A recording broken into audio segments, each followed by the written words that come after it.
মুনফাসিল কাকে বলে? মদের হরফের পরে দ্বিতীয় শব্দের শুরুতে আলিফ হামজা থাকিলে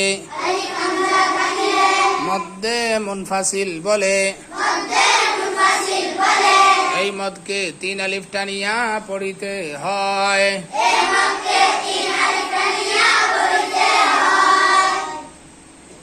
মদ্দে আরিজ ওয়াকফি কাকে বলে?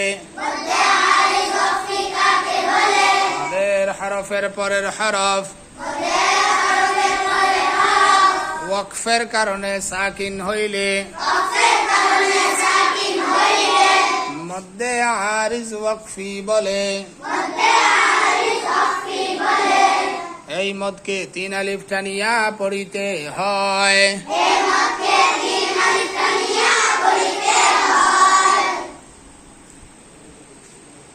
মদের হরফ কয়টি? আলিফ ওয়াও ইয়া। আমার দিকে চান, আমি ভরাইতে আছি। জবরের বাম পাশে খালি আলিফ মদের হরফ।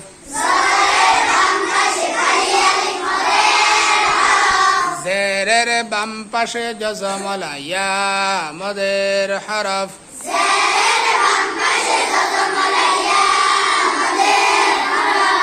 পেশের বাম পাশে জজমলা ওয়াও মদের হরফ।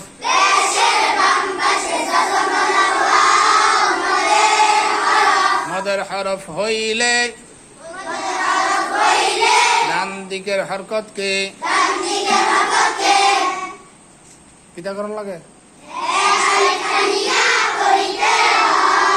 এক আলিফ নিয়ে অনকা আমরা 4 আলিফ পড়ছি, 3 আলিফ পড়ছি। 1 আলিফ রয়েছে না? আর 1 আলিফ রয়েছে না? আর হ্যাঁ, কোন জায়গাত 4 আলিফ, কোন জায়গাত আবার 3 আলিফ, আবার 1 আলিফও আছে, বুঝলি? হ্যাঁ, অনকা ভাল লেগেছে। মদ কাহাকে বলে? হরকতের আওয়াজকে টানিয়া পড়াকে মদ বলে। মদ 2 প্রকার, মদ্দে আসলি, মদ্দে ফারঈ। মদের চিহ্ন কয়টি? মদের চিহ্ন কয়টি? 2টি। মদের চিহ্ন 2টি। হামজা সুকুন। মদের চিহ্ন কয়টি? হামজা সুকুন।